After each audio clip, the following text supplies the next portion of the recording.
What is up, folks? It has been quite the hiatus. This is Foul Ball Talk coming to you live from Facebook, X, our YouTube channel, and newly acquired TikTok live. I am the host, Matt Trigger, Tim Malarkey, my ever loving co host. It has been almost 3 weeks since we've shared the screen together. Not through any choice of ours, but our schedules at work and our personal life and some emergencies. But we are back and on air covering the Orioles. It's been an eventful 2.5 weeks since we last talked on air, bud. First and foremost, how you doing, Tim? I am doing much better than I thought I was going to be getting on this show tonight. The Orioles just won 22-8. Kobe Mayo first career home run. Orioles were down 6-0 in the second inning. Come back to win 22-8. 22-8. 22-8. Tomoyuki Sagano was the starter tonight. He went 5 innings. Gave up 7 earned runs. He gets the dub. And he still gets the W, which is incredible. Yep. Matt, is this the streakiest team in baseball? Yeah, they are. I really believe they are. It's like that old like Forrest Gump saying, it's like a box of chocolates. You never know what you're gonna get. And I will say this: we're 11 games under 500 after that win. This team's got to play close to 800 ball to get to the playoffs. It's not going to happen. Even with an electric night like tonight, you're still contemplating what you can possibly get for a lot of these veterans, and that's a sad thing. But I'm okay with it. I'm totally okay with it. I don't even know where to begin. Not just about tonight. Tonight was an anomaly because for a week stretch, the Orioles were no hit in 4 out of their 7 games into the 6th inning. Yeah, we almost shelled out 3 no-hitters out of nowhere. DeGrom was 1 hit away from a no-hitter against us. Our last series win was 4 series ago against the Angels. We lost the series to Tampa Bay. Or I'm sorry, well, I guess we split the series with Tampa Bay. Lost the series, dropped 2 out of 3 games to the Yankees, dropped 2 out of 3 games to Texas. And in both of those, the Yankees and the Texas series, we won the first game and then went on to lose the next 2. It's just not there this year, bud. I'm not I'm to the point now where it's just a matter of fact. This team this year, it might have some scrap in them. It might have a little bit of never say die, I guess. But this season's done. Even on the heels of a 14 point or 14 man's only a 14-point win. I'm proud of them. Yeah. Heather, I totally agree. I'm proud of them for sure. might mean we get no hit tomorrow, but Kobe Mayo first career home run. 22 runs. We're not gonna score a run for another 2 weeks. Yeah. Here you go, Matt. This is what you need to start with. No. All right. Who knows who had his 500th career RBI tonight? It's Matt's favorite player. Oh, it's Zach Moore's favorite player. It is Gary Sanchez. Gary Sanchez, 500 career RBIs. Yuck. You know, He can stay behind that plate and swing the bat. I don't care. I have no problem with that. yeah. I cannot watch this man catch. I can't watch anybody on this team catch. Even when Adley's healthy, I can't watch him catch. We have a terrible catching platoon. We do. He's do. absolutely right.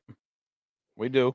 This is something we're going to get to a little bit later. We're going to talk about who we think is on the table, everyone, and who is not, and what the move is going to be. I mean, Here's the thing. change my opinion a little bit, but the Rays are a very good team. The Rays sweeping us, I mean, if that would have happened, and we could end up 15 games below 500 by the All-Star break if the streakiness continues, and we just won the first game of the series. So if history repeats itself, the last 3 series in a row, that means we're about to take 2 L's to the face the next 2 games. I'm not saying that I wish or manifest this, but The only thing I'm hopeful for is they wait until after the All-Star game to trade Ryan O'Hearn. Just so after all the hard work he's put in, he can go to the All-Star game as an Oriole, and then you can trade him. Yeah, that was gonna sting a lot. You already know how I feel about O'Hearn. I know. I've grown to love O'Hearn. All right, we got some little bit of statistics. This is what's cool about being married to a baseball nerd as a wife. You ready for this? Always.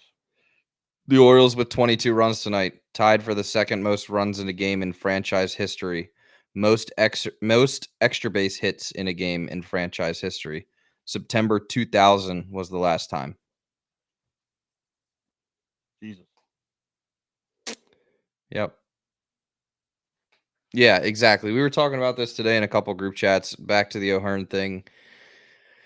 It's tough. Like you get these emotional attachments to players, and then I think the fan base, myself, our friends, you, everyone included, is there's also been a growing attachment to Ryan O'Hearn this year because for 2 months of the year he was the only player on the team except Jackson Holiday hitting the ball. He was single-handedly keeping us in games. He was doing post-game interviews where you liked what he was saying. He wasn't sugarcoating it, no bullshit. And he got caught on the hot mic when this team looked absolutely flat and there was no emotion in that dugout, cursing at the Yankees. He fell into that role of just being that grittiness that you just talked about, that fire that was still, although it might be a little tea light candle in the corner, he was still bringing the fire to the team. And because of that, everyone fell in love with him, and just how much he meant to this team, being the veteran present, being the guy that's always first onto the field when a scrap's about to pop off. And because of that, and him being off to such a hot start and having a career year, realistically, he's gone. Yeah, and I've seen a lot of people on social media type this out. I've heard a lot of people call into the Orioles saying, "Oh, well, he can come back in the off season." If you trade Ryan O'Hearn to a winning team and they make a decent postseason run, or he happens to win a World Series, the chances of Ryan O'Hearn coming back here are 0. Because at the end of the day, you want to win. You can get your money. Because at the end of the day, Ryan O'Hearn is going to be 33 years old next year. Credit to Heather on that stat. I like it. But O'Hearn's in his age 32 season right now. You don't know how much longer he's going to be able to do this at the level he's doing it at. And this is technically an anomaly because O'Hearn's never hit this well as a full-time player. and he's gotten better defensively. So O'Hearn's probably like the trade target for some teams right now for the Orioles. And if I'm Mike Elias, whoever calls me, you better be offering one of your top 3 arms in your organization. It, Yeah. it So, now's our time to hold teams hostage that want our people. right. And the weird part about that is that, usually when you're trading to bring in top 3, arms from another team at the All-Star break before the deadline, it's because you're about to make a push. Yeah, We're in a position where that push ain't happening, pal. We're like reloading the arsenal for next year. yeah. This is a wash. This has just been a huge series of unfortunate events that have just occurred this preseason, off season, and into this season. You Yeah, know, my buddy Brian, shout out Obu, like put it in layman's terms where it's simple to think about and understand is r- like statistically numbers speaking, strength of schedule, what we have left, the Orioles would need to play like 620, 630 baseball to get into sneak into the very bottom minimum of, a wild card spot. And while you would sit back and say, well, that's possible. Teams have done that. Look at how streaky we are. We'll go 5 games with 2 hits, scoring 3 runs over the span of 5 games. And then we'll have a game like tonight where we'll score 22 runs and have it's the not. most extra base hits in team history. So, It's not even the offense that's streaky. That is my issue. Zach Eflin is having the worst year of his career. His ERA is floating around 6 right now. It's over 5. It's got after his last start, it's got to be over 5.5, and he starts tomorrow. So there's that. Sagano's hitting a wall. I know he went 5, but his last handful of starts have been bad. And I'm not trying to kick him while he's down, but over in Japan, it's not even a talent discrepancy that I'm about to talk about. They run 6-man rotations over there for all of their pro teams. they do. So he's always used to that extra day of rest. And you can't give that to him over here because then you're putting somebody on short rest every single week. And you can't do that. Yep. I thought it was interesting tonight too. They gave him that, he was supposed to pitch on it was Tuesday or Wednesday. I believe it was Wednesday, but so he got 2 extra days of rest, right? Which would essentially be almost being like on a 6-man rotation as far as your rest break is concerned. And his first 2 innings tonight, they were saying that his velocity was up almost 3 miles an hour. Yeah. That's that body being used to that 6-man rotation. Now, you throw in the rain, and in Japan, they don't pitch in bad weather. They don't pitch in heat. They're inside. He has not had a good rain game yet, and actually, the Orioles lead the league in most weather-influenced games this year. The amount of rain that has happened, I think it was like It, 21 games. yeah, it's bad. It's bad. I'm not gonna there's gonna be no cut cards about it. It's been bad weather for a good portion of the games this year. Absolutely. But this team is going to look drastically different in a couple weeks. I believe that they're gonna sell, and I think they need to. I think you need to get some people out of here. Um, even if you get peanuts for them, you're not gonna get Mullins isn't coming back here on a renewed contract. He No. fell back down to earth hard. If you get a single A prospect for Mullins at this point, you got to do that. And then if Mounty ever comes back from the IL, trade Mounty. O'Hearn's going to go, and then on the pitching side, Morton's gone. Mhm. Sugano's probably going to be gone. Mhm. And do you see what you can get for Eflin? Because Eflin's not going to resign here. Eflin's seen his ERA spike almost a run and a half, signing him or getting traded to Baltimore. Would you re-sign him? Would I re-sign who? Eflin. Hmm. He's realistically a 3 or a 4 on a Yeah, good rotation. I mean he's definitely a 3. If he was a 2 and we had a like certified true ace, I wouldn't be mad with that situation. But he's not. Um, He's a 3 he's a 3 on a good baseball team. He's a 4 on a really good baseball team. I Maybe a think fringe 5. I think the question about would I resign him would be affected differently. Current right now team, if we didn't know if we didn't know we had Bradish coming back, if we didn't know if we had Grayson, We're and it not gonna was see them until next month well, not at the even earliest. yeah. So my thing is knowing that they're healthy and on this team, then no, I probably wouldn't resign him. If we were in the current situation that we are in right now with no Bradish, no Grayson, then yeah, I'd probably resign him. Because if you take a look at the field out there, I don't think that there's much that could not be as good as him, but as secure as him. I mean, I think his cards are on the table. You know what you're gonna get. Yeah.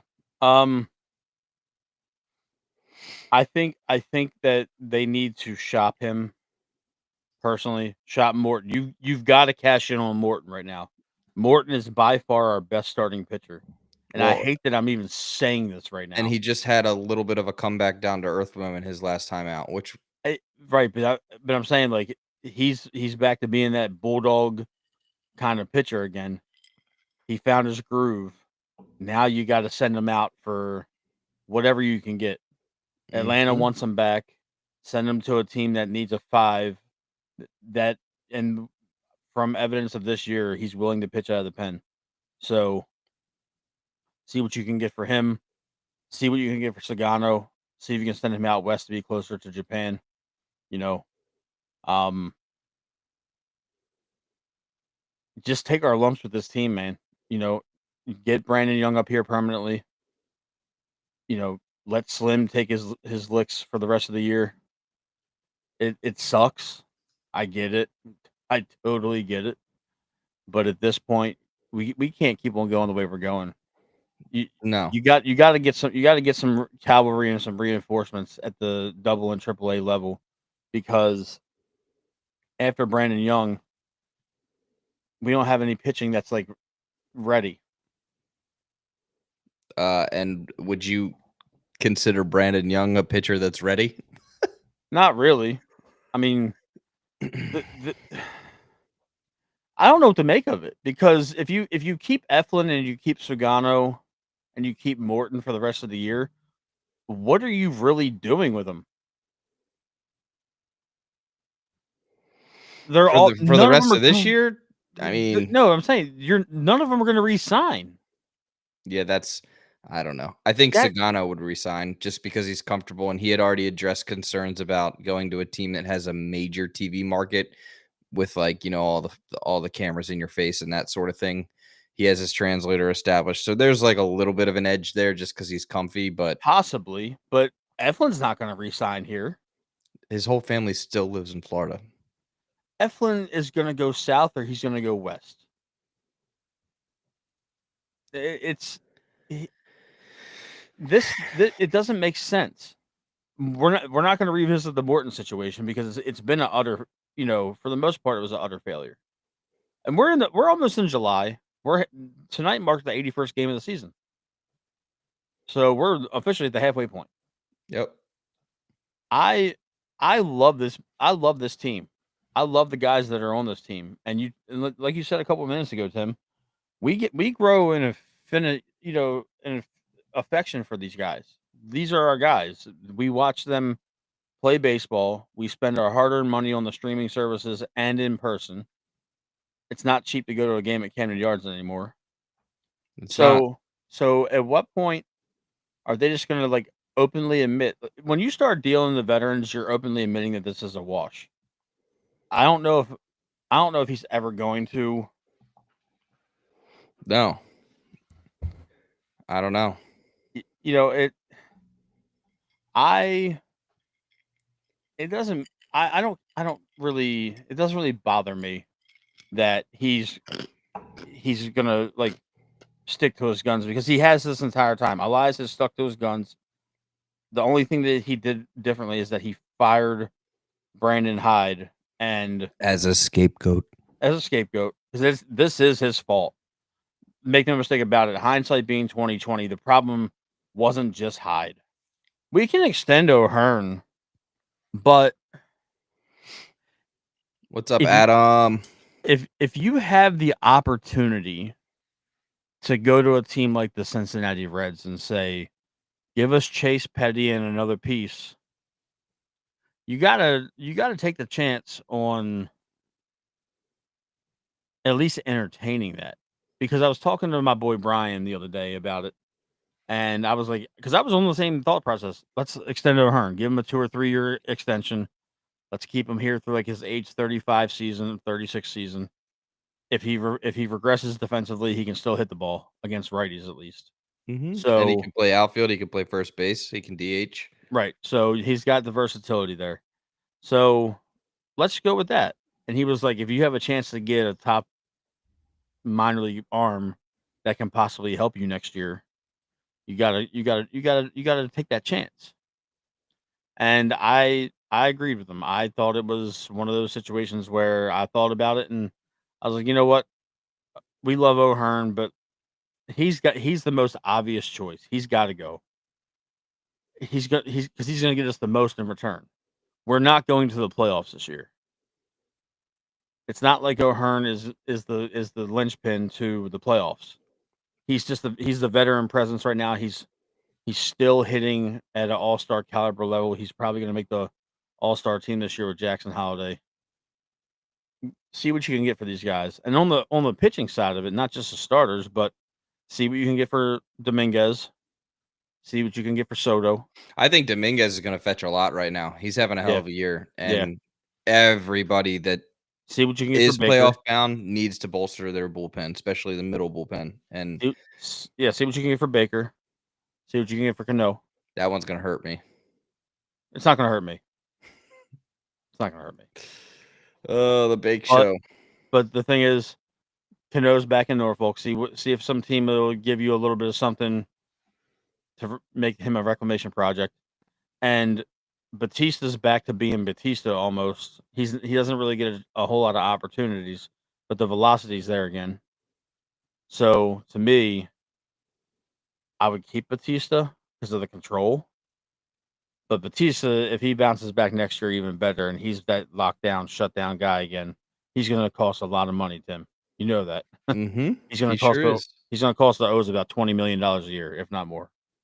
So that's Absolutely. so. I hate to like be forecasting the future, but that's all we can really talk about right now. The Orioles are 11 games under 500. Since our last show, they went on a small run, and then they've just been getting their teeth kicked in again. Yep. Absolutely. And it's hard. It's hard to watch because, like, you know how many games I go to, and You do a lot.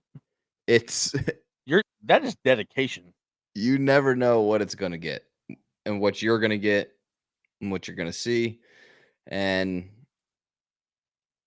that's the part that kills me is because I feel like me, along with a lot of other fans, got real excited over the last 3 years.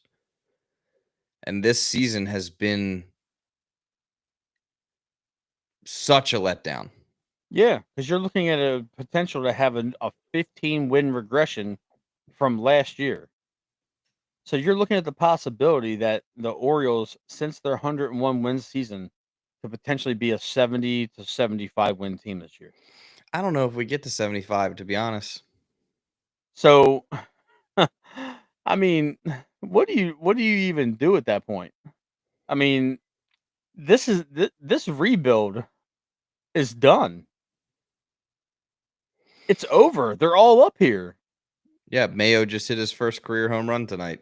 But I'm saying everybody you sucked for is on the Orioles now. They're not on the farm. The only, like, big name. Like there's some farm names that are still nice. We talk about them all the time, Beavers, Fabian, stuff like that. But Bradfield and Honeycutt, yeah, those guys. the real big name we're not going to see this year, because as long as Elias is at the helm, they will not risk calling this guy up Basayo. and not letting him be in it for Rookie of the Year and win them draft picks. They won't touch him this year. They will wait until next year where We have to sit through Gary Sanchez being a catcher when you got one of the best catching prospects in baseball. Yep. On your Norfolk team. Mm-hmm. And it's to spite the service time manipulation. Exactly. Basayo should be on the big league club. He can hit. He might not be the most sound defensive catcher this year, but he can't be worse than Sanchez. See, that's the issue I have, is he can't be worse than Sanchez, but he's so young. I don't know if he's fully ready yet, where we might see what we saw with Jackson Holiday when he came up, but to an exaggerated extent. So I get it, but at the same time, if you're comparing him to what you have on your team currently at an MLB level that's not winning games, it's a hard decision. Matt, let's get to the sensitive question that I know viewers also have, and you and I talk about it all the time. My wife and I talk about it all the time. If the Orioles continue on the path that they're on now, will Mike Elias remain the GM through the 2026 season? Logically speaking, he shouldn't. But something tells me this bastard's going to be here for the next couple of years. Unless another team comes along and offers him what is considered a promotion from what he's doing now, he's here. Because at this point, who are you gonna have replace him at GM? We're not savvy in the GM world. No, not at all. In terms of like the potential people that are out there, but he's ingrained this analytical approach so deep into this team, and it's so ingrained into that warehouse that we're getting another stat geek to replace him. They have run this team identical to the way they ran the Houston Astros, except we don't have a World Series to show for it.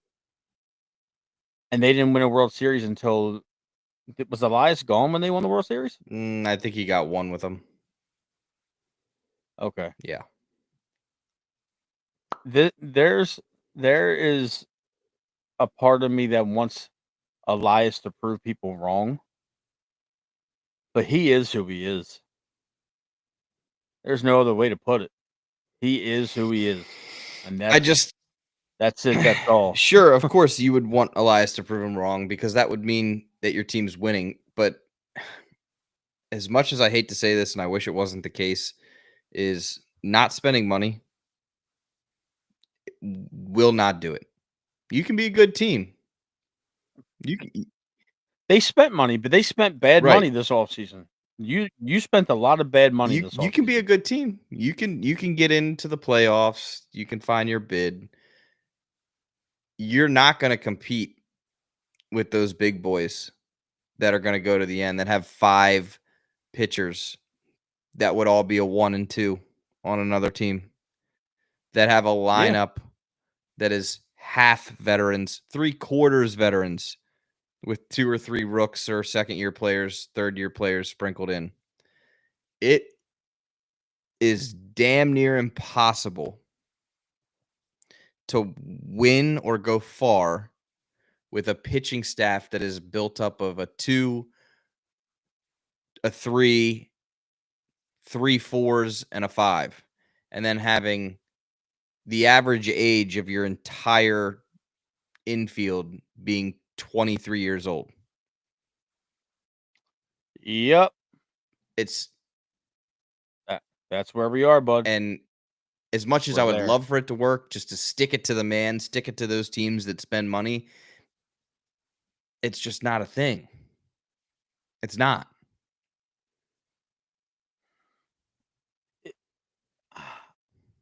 I just want this baseball team to do one of two things: either be all in or all out. Don't tease me.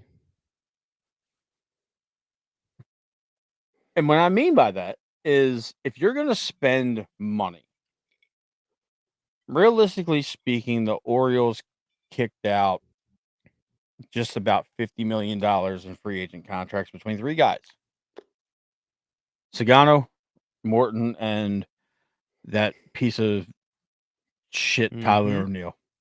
O'Neill. Then Gary was like, what, 8.5?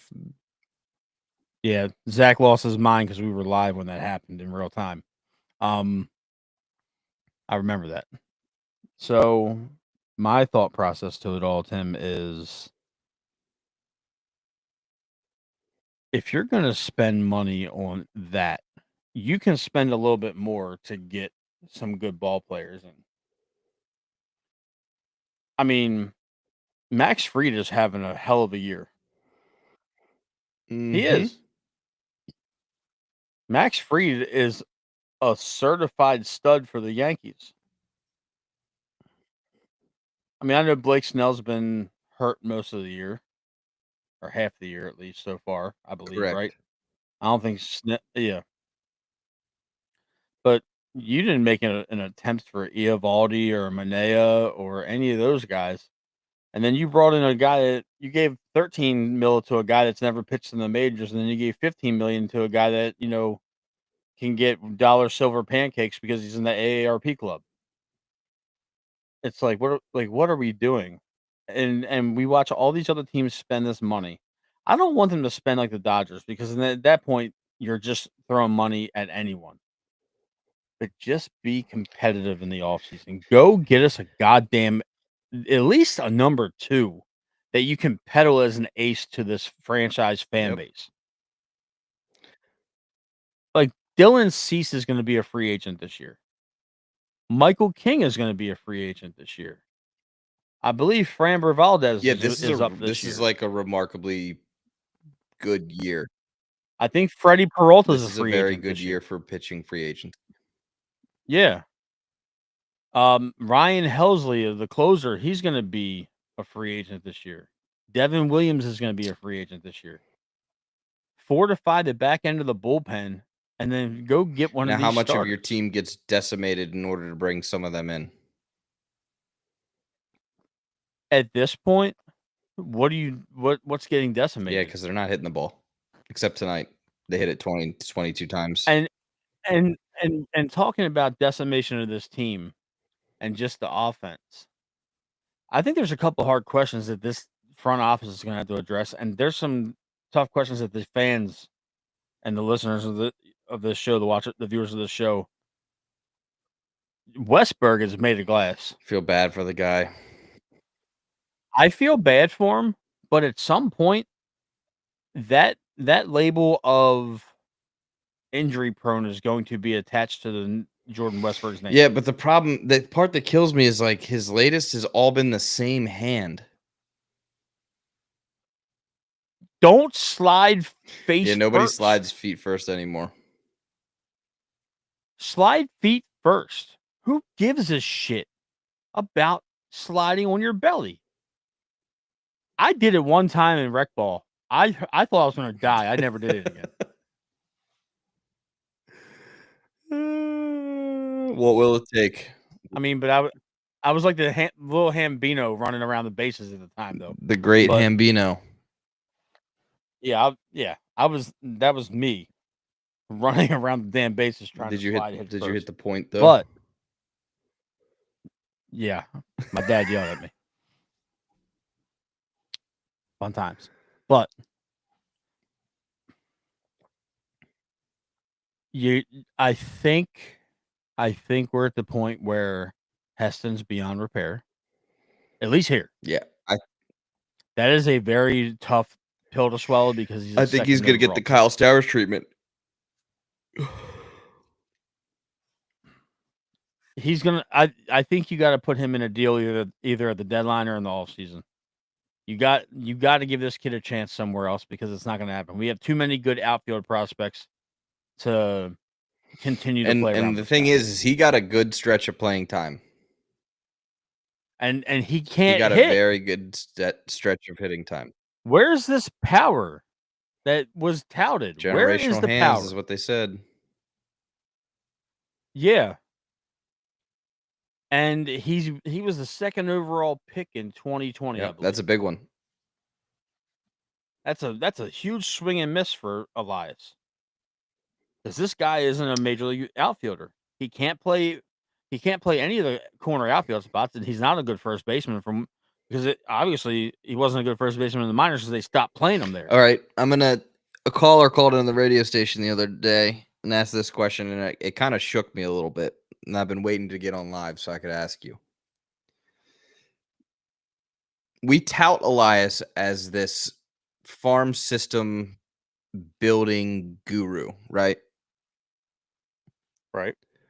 What draft picks has for the Orioles? What draft picks has Elias certifiably hit on? Right now, Gunner, because we know Gunner he's going to work through his shit, but Gunner's going to be a generational talent. Unless something goes horribly wrong, Gunner's going to be a very good baseball player for a very And long when time. was Gunner drafted? I think in the second round, if I'm not mistaken, or he was a compensatory pick. What first round draft picks would you say today have been a hit?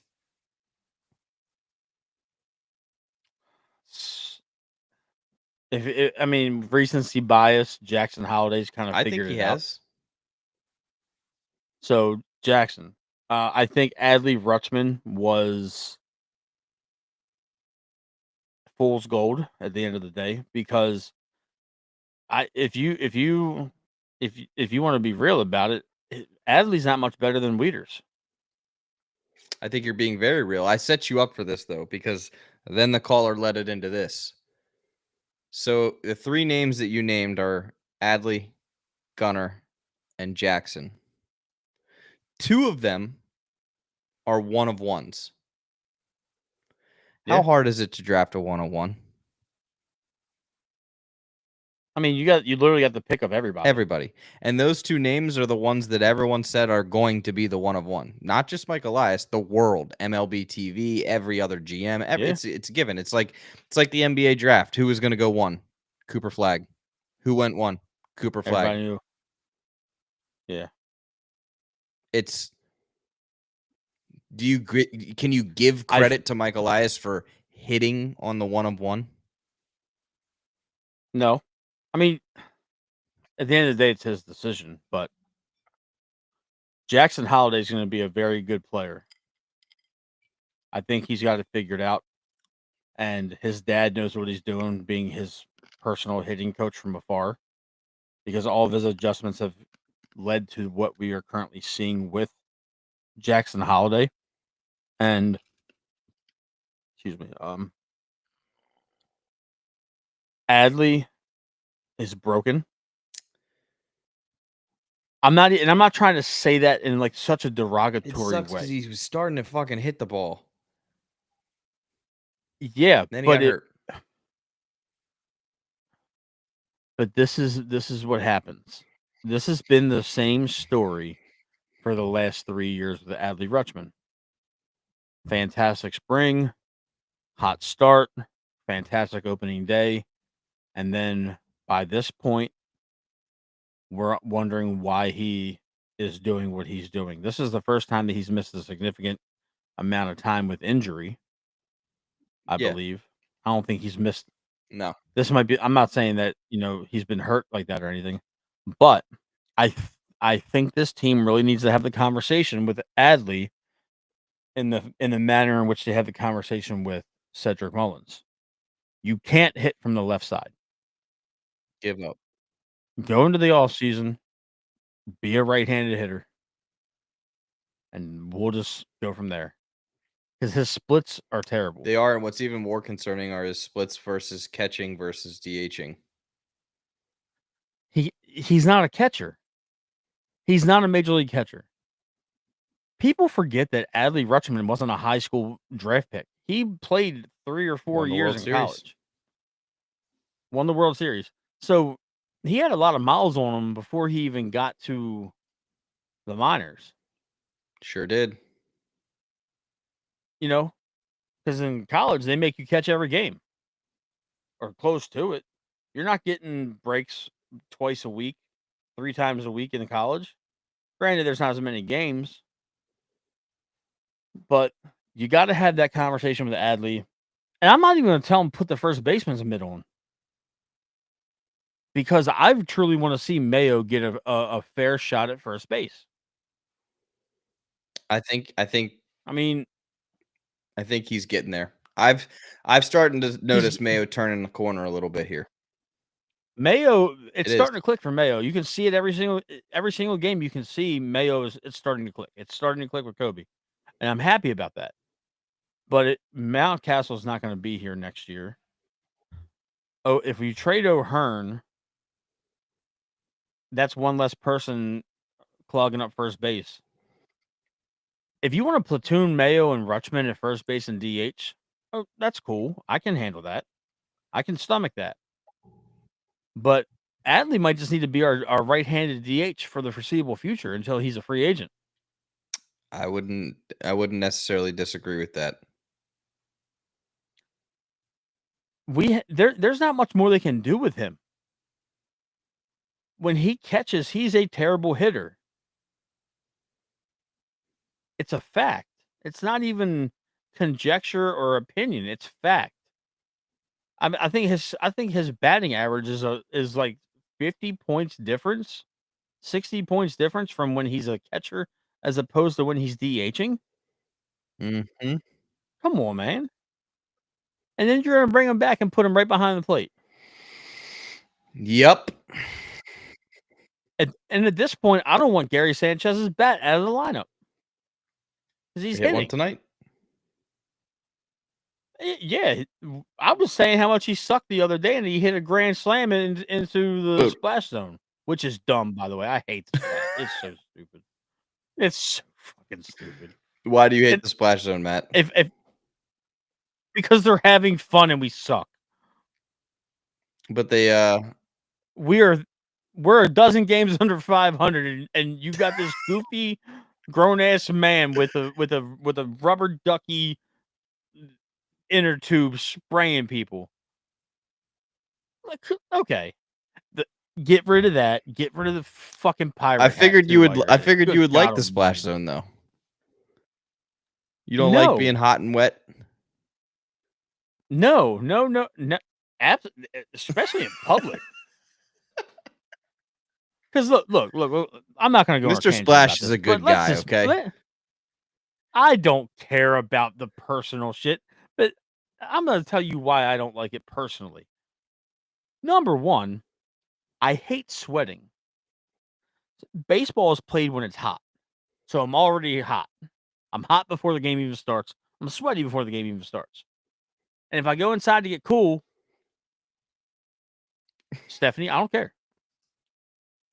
Then on top of that, if I go in and get cool and dry off, and then I come back and I'm sitting in left field and I get sprayed with a fucking hose, I'm going to be upset. These people are wearing ponchos and it's 95 degrees outside and sunny. It needs to go away. And then the pirate hat needs to go away too. It's stupid. They need to bring the home run chain back. I want the home run chain back because they're doing the homer bong and all that shit. No, but it makes you wet, Stephanie. You get wet.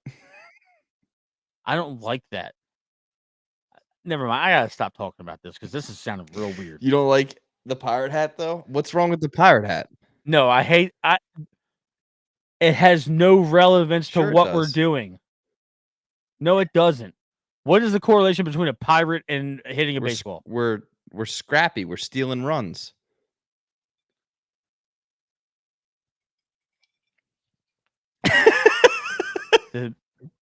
The Pittsburgh Pirates don't even wear a fucking pirate hat in their dugout. And their mascot's a pirate. I think the Homer hose fit our team well. A bunch of frat boys drinking out of a beer bong. Yeah. Because they're I don't know if a children. home run chain fits a bunch of white boys from They're Alabama and putting Texas. Ryan Mountcastle made it look cool though. True. It was also brought by Odor, so You almost set me up there. I'm not going there. No ESL talk going live. That's funny. See, Stephanie's getting weird now. I don't like that. And you're gonna post Just for you. There's a lot of ladies that No. watch the show. I guarantee you in the comments right now, I know. if Where I are the ask, twins? I haven't if seen I the twins ask tonight. based on our viewers, we could have a rating going in the chat right now of who has the best baseball butt on the team. I will log off. I will log off. If I watch you start rating men's asses, we're never doing the show again. Oh man, Ever. that's funny. Ever That's again. funny. Like when you talk about a lot of our viewers are ladies, where are the twins? They usually are hyped in here. You didn't advertise well enough. I did my best, you know. No, you didn't. Because they're all not here. Maybe they're Heather and Steph are here. Yeah, see? So you encourage You see debauchery. that? Yeah, whatever. All right, so Refocusing. just being realistic here. Yeah. Are you at all concerned about Mike Elias handling this free agency? Absolutely, because he's gonna fuck it up. Excuse my language. I mean, we're adults here. And then They are literally going to. He is literally going to ruin this. We are going to be sitting here in November and December when free agency hits, and when Michael King signs with the Boston Red Sox, and Dylan Cease goes back to the San Diego Padres, and Framber Valdez stays with with Philadelphia. When he stays in Philly, and then when Helsley goes to New York or some shit like that, we're gonna be sitting here saying, "Oh, who are we gonna sign? We're gonna sign the next KBO All Star who's 37 years old." That's what's gonna happen. I want to see them go get some real people, and Mike Elias is being stingy with a billionaire's checkbook. you just led me into my next question, He so keep going. He owns the Magna Carta. He's rich. Spend his money. I want to see a World Series before I die. Just Be one. nice. I've seen 2 Super Bowls. Just give me a World Series. I'm not rooting for anybody else. I literally have the Oriole bird tattooed on my skin. I'm not going to root for another team. I'm not going to root for another team. It's no. I need to see them play a World Series game at Camden Yards. Not the shithole that Memorial Stadium used to be. Yeah, I said it. But what's your next question? How much longer do we, the fans, and the media, the reporters, everybody involved in this organization that watches and spends money at the yard, spends money on the team, not players, not front office staff, not anybody on the inside, fans, media, everybody that, benefits from this team.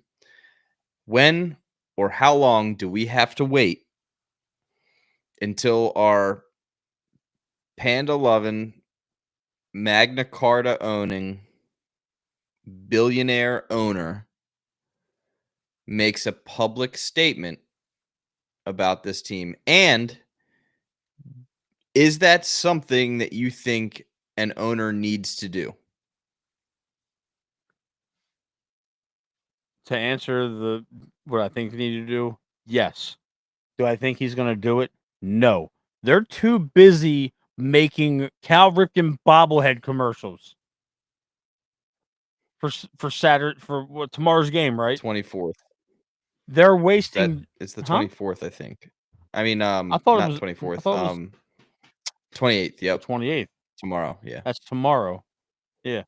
So you spent all this time making those in the warehouse, and your asshole general manager created this clusterfuck.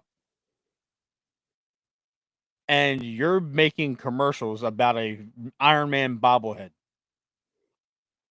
I don't know what screams at a It's a touch pretty sick even bobble, more. though, bro. It's a toy. It's a toy. You got 7 of them behind you. I still got Gunner in the box. Like, now, but that's the thing is, across all sports, not just baseball, a lot of times there are owners that don't necessarily do that public speak. They'll go to games, they're visible. They'll do their one press conference at the beginning of the year or whatever it may be. And it's not, they leave it up to the people they pay inside the team to do the talking. Are we seeing that with David? Is that how it's going to be? Is that how this is going to be run? Or do you think that this team is underperforming at such a level where a one-page press release or a 5-minute interview without any questions from the media would be beneficial to the public? Yes. Steve Bisciotti can get away with not talking to the public because this football team wins double-digit games every single year and is constantly in the conversation for being Super Bowl contenders.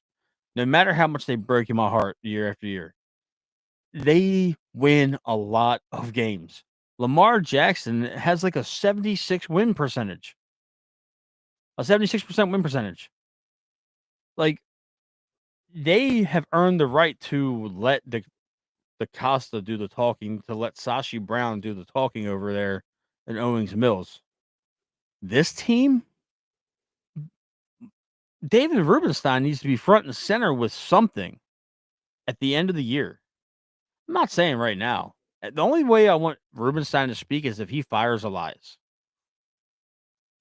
But he's not I going think to. what's a little concerning to me, and is I haven't made up my opinion on that yet, if I think that, the owner needs to get involved and make a public announcement, and if that's something that should be expected. And I hear your argument side where, you earn the right to not being able to talk as an owner when you put a product on the field, whatever sport it is, that consistently performs at a high level. You don't need to talk. Even when you have your bad moments, you don't need to talk because your team is still going to perform. My worry is that when David came in, and even at the beginning of this year, he was in your face. He was at every game. He was walking around the stadium throwing out hats. He was on camera. He And was where is he signing now? autographs. You could stop him. It didn't matter. The crowd could be around him and he would stop and shake your hand. He was in your face, publicly available. For a while we joked about, oh, those are David's seats because he was on camera every night. And where is he It's at been now? 2 months. I haven't seen him throw out Exactly. hats at a game in over 2 months How often is Cal in his seats? compared to where he was at the beginning of the year. Cal and Judge Ripken were front and center early on. They know what's up because though there is fans that are bold enough to ask them the tough questions in a public setting with no decorum. It's cowardly. They are hiding in that warehouse. And that's like, I won't. No, You were very bold. You'll say those things. You know how I am, and I tend to be more yeah. reserved, and because I just am. But it But that's the difference right. between But us. it does. I'd be lying to you if I told you that. I wouldn't say the lack of presence because I know they're around, but I think the drastic fall off of like both of them in your face, hard to start the year, team drastically underperforms expectations, we don't see them. And I don't even know if I'm someone that is out here saying I need Rubenstein to speak or say something, or I need, I need a press release. I don't even know if I've crossed that bridge in my opinion yet, because I can't decide if I think that is a necessity for an owner to do. I think sometimes owners should have the right people in positions to be able to do that. And that's where I think I come to this like devil versus angel on my shoulder argument, because I think like, okay, as that billionaire owner who has openly said to the public, you don't know anything, like he doesn't, know anything about baseball. He leaves the baseball up to his people. You should have people in position that need to do the public announcements, to do the media appearances, to do all of that stuff, to answer the hard questions. That's what a good owner does. But at the same time, I'm starting to feel as though the person that he does have in that position, i.e., Mike Elias, isn't living up to what these fans need to hear right now as far as being available and being present. The last time Mike Elias spoke was in the dugout at an away game 5 days after he fired Mike Elias. It's been over a month and a half. So that's where I'm struggling with this, is like, while I'm not on board with saying Rubenstein needs to be out there and saying it and addressing it right now, if he's not, then the person that's in the position and gets paid to be that person needs to be doing it. That's why, like, you related it to football. That's why Steve Bisciotti doesn't have to talk, because Eric talks. Eric falls on the sword, good or bad. We don't He takes the brunt of the media get that from criticism. Mike. It's radio silence across the whole board right now. Would you believe anything they said? I don't know if it's necessarily I would even care what they said. Believe it or not, I think that I'm so jaded, I think they're all liars. Like, they are literally the type of people that will look you in the eye, piss on your leg, and tell you it's raining. Like, that, I don't trust anybody in these Baltimore franchise front offices because they lie. I love Eric DaCosta. I had the chance to talk to Eric DaCosta during the Buffalo Bills playoff week last year, back in January. One of the greatest moments of my life doing this. But they don't tell any of us the truth. It's trickle truth. It's bits and pieces. They can't give out every bit of information. I don't want to know every bit of information because it's information overload. But they all lie. They all lie. I don't trust Mike Elias to tell us the truth. I don't trust anything Dave says because he's let this shit go on. This baseball team won 192 games the last 2 years. And right now we are 11 games under 500. That is pitiful. It's tough. It's atrocious. It's tough. Nobody can justify this. I understand injuries to a degree. But can you realistically look around the Major League Baseball right now? Let's just take the AL East, for instance. Other than maybe Sugano, is there a starter on the Orioles that would start for the Yankees or the Red Sox right now? I mean, Kramer would probably be a fifth guy. Kramer's a long man on the Red Sox. Kramer's a long man for the Rays. Kramer's a long man for a majority of the other teams out there. And in some cases, Kramer is probably in AAA for some I think teams. Eflin would crack the lineup. That maybe. But you got guys starting here that wouldn't be starters on 75% of the other teams in the major leagues. And then you do that with this core lineup. I know they're streaky and they're inconsistent. The most. But you have 3 first-round draft picks in your infield between Adley, Gunnar, and Jackson. You got 2 high draft picks playing your corner infield spots. You got a high draft pick playing in left field. And what are you trotting out there every fifth day? Charlie Morton, 42-year-old Charlie Morton, Tomoyuki Sagano, who's now hitting that wall, Zach Eflin, whose ERA is inflated to over 5.5 at this point. I think it was 5.64 that I saw yesterday.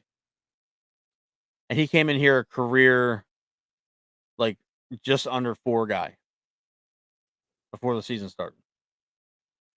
I'm having trouble struggling with why Rubenstein has let this go on as long as it has. I just It's almost like he's so aloof to the issues of this team. Why are you I this don't aloof, think he bud? has his feet wet yet. I mean, he's probably looking for the next artifact. He needs to stop being Indiana Jones and run this team. I just don't think he has his feet wet yet. I think he's so good at being a businessman. He's so good at being a philanthropist and having his hands involved in charities and stuff like that. And he didn't lie to us. He told us that when he bought the Orioles, it was a lifelong dream of his because he's a fan. And he's openly said he doesn't know anything about baseball. And I think that And that's a what fucking I'm problem. hoping, and this is weird because I would never wish that, the team would have a rough season. And I'm not saying that I wish this team continues to have, this terrible season. I think that this might be, look, this is going to sound really terrible, but billionaires start to pay attention and care when their When there's investments and their money. pockets start getting pinched. So Charge $75 for a hot dog, but give me 3 frontline starters next offseason. I'll trade it immediately. If you need me to help subsidize Michael King and Dylan Cease and Framber, all 3 of them, give me Valdez, King, and Cease, and then let's rock with them plus Bradish and they gave Grayson you your next year. refillable sodas Yeah, this year, Matt. You can take your souvenir cup into the game. bro, I don't even care about that anymore. I don't even care. Like it's cool that I'm spending under $20 on food at the ballpark, but I'm still paying $50 to get into the nosebleeds. Like I'm just so sick of this shit. I'm like, it's like I gotta laugh because it's Look, all I'm silly. saying is when the on-field product causes the revenue to fall, that's when We have somebody's the eyes power. might get Don't opened. go. We have the power. Don't go. I can't do that. My little girl has been begging me to take her to a baseball game this year. As much as I want to take her to a baseball game, I'm not going to go spend $300 between all 3 of us with tickets and food and parking to watch us get no hit into the 7th inning. No, thank you. I got you. But the thing is, you let Rubenstein fool you guys, you and the missus. You invested in the season ticket plan. You wear the little cream colored hat with the green brim and the nostalgia act. And oh, that's Daddy David. No, no, you guys are part of the problem. What does that mean?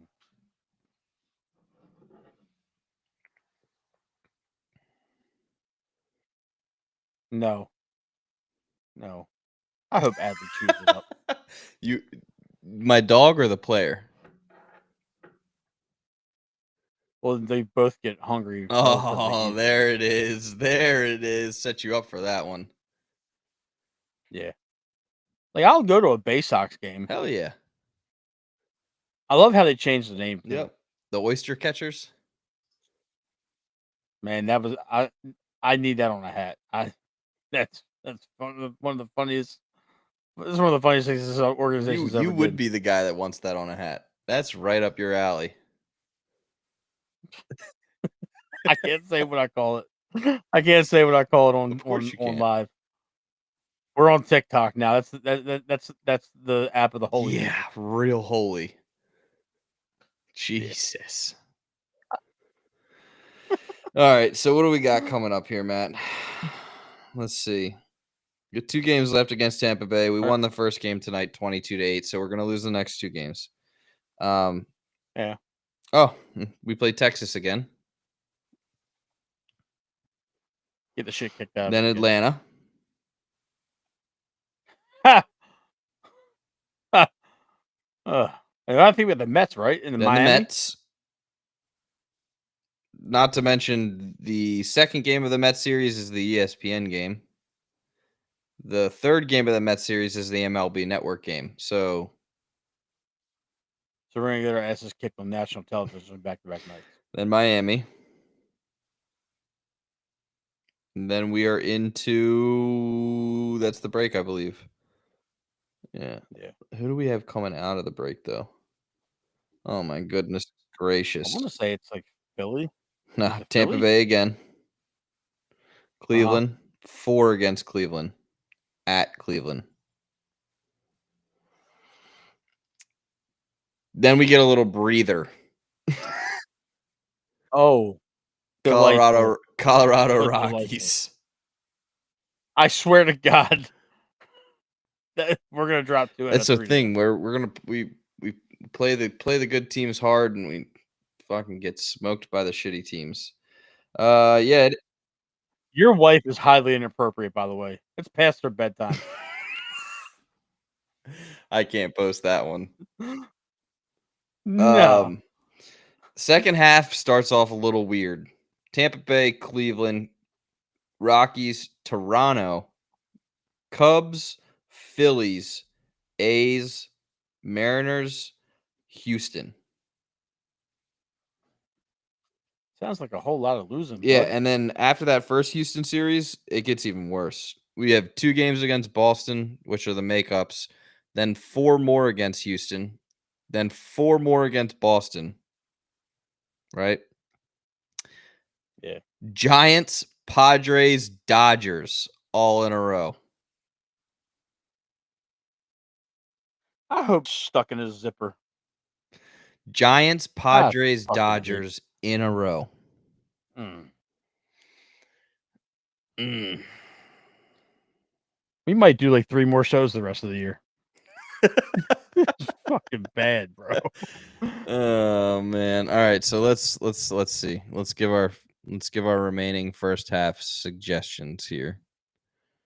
All right. So after tonight's win 22-8, we are now 35-46. So we're 11 games remaining before the break. We have 2 against Tampa Bay, 3 against Texas, 3 against Atlanta, 3 against Mets, 3 against Miami. We're gonna go 1-2 in all those series. 14 games total. Wait a minute. Wasn't there a wager on our last show where you would do the show shirtless if we went 7-2? And we did. So I have to do the show shirtless, which I'm okay with, but Joe also gave a great idea. He said, if I made a donation to a charity of Matt's choice in the amount sufficient of Matt's choice, I could do that instead. I'm not gonna make you donate a ton of money. I gotta find a real good one. I will always donate money. You know that. Yeah, I know. I just gotta figure out what it's gonna be because it's gonna be something that's gonna piss Stephanie off.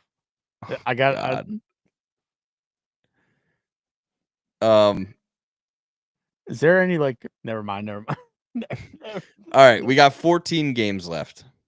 14 games. Finishing Tampa Bay, Texas, Atlanta, Mets, Miami. All right, 14 games. I think we're gonna be back on before those 14 games are up. I think we deprived our people too long of a wait from our last show, but that was out of our control. We both had some stuff going on, and life is Monday life. the 7th. Monday I'm the gonna be 7th, we're off. I'm gonna be in Ocean City that week.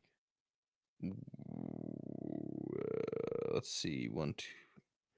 We could have this So conversation off air though. So. yeah, I'm just trying. I want to get your prediction for the audience here. I think we're gonna go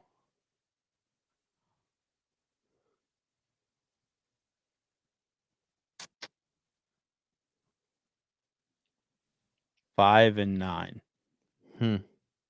out of our next 14. I'm looking at it now. Let's see.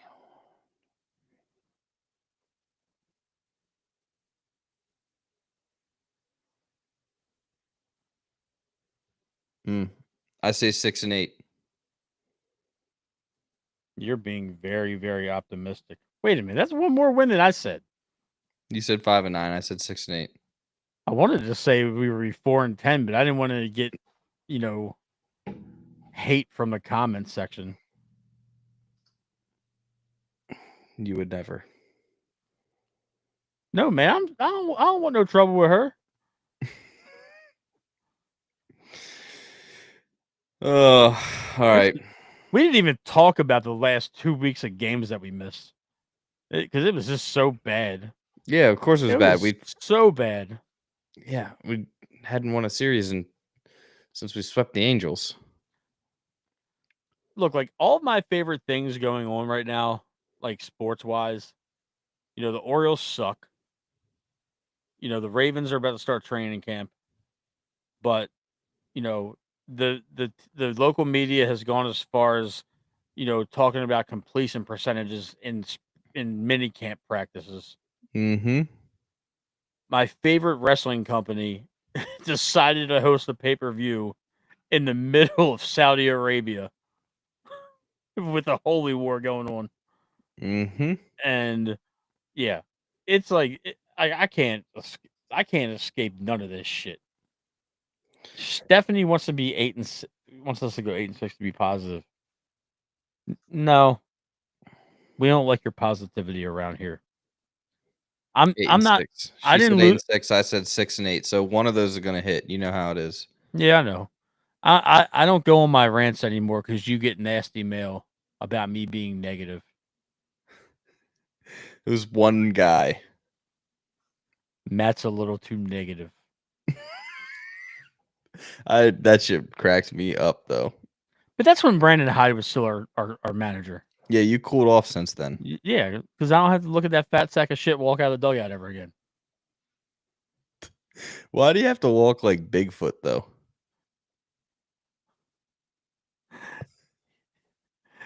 He was in the classes where he needed 20 extra minutes to read every day. He was the Paul program. Man, good old St. You weren't in that, were you? Hell no. Shout out to Mount St. Joe. Always and forever. Yeah, they need to take that video down though. Yeah, it's fucked. I've already sent emails, Stephanie. Sent emails. I ran into Hoffman the other day. Hoffman's my dude. Yeah, he's a good guy. He watches the show. Might be watching right now. Yeah. But folks, we have aired out our grievances. We will be back in the next. Ooh, wait. I did want to ask this between now and next show because the deadline's approaching. If you had to guess one piece of Orioles breaking news that is going to transpire between now and the break or the deadline, what's it going to be? O'Hearn gets traded. All right. I don't want to break your heart. I'm sorry. It's fine. Mine's going to be Charlie Morton gets traded. Bye. Take your $8 million and get the fuck out of here. Excuse my language. I'm so sorry. I'm so sorry. All right. Take Is this us live out of on here. TikTok? Yeah, it is. But this might be our only live on TikTok. Take us out of here, Matt. All right, folks. Thank you for tuning into Foul Ball Talk with Tim and myself. It's been great interacting with you guys for the last hour and 15 minutes. The Orioles put up 22 runs tonight. We were waiting to start this show for about a solid hour, but then they actually wanted to play real baseball, so we had to, come to you live past our bedtimes. So that'll do it for this episode of Foul Ball Talk. Hopefully, we have a little bit more positive and upbeat shows. Maybe the Orioles can turn it around. I highly doubt it. Probably gonna be 22 runs. yeah, and then we'll get no hit tomorrow. So I think that the next time we talk, we're probably gonna be talking about an Oriole or two that is no longer an Oriole. So, um, yeah, those the two people we picked are probably gonna go. Maybe Seti, maybe Sagano, maybe Eflin, Dominguez, Soto. Our bullpen's gonna be a bunch of nobodies, after that. But that'll do it for us, Tim. Let everybody know where they can find you on social media, being an absolute menace. At Foul Ball Talk. Y'all know where to find me. And you can find me at mtrigwvp on X. Shameless plug, if you like the Ravens, subscribe to We Bleed Purple podcast with myself and Daniel Wilcox, retired Ravens tight end. We do a weekly show covering all Ravens news, and you can catch us over there. But if you haven't already done so, like, subscribe, and follow our Foul Ball Talk YouTube channel. We are out. Peace.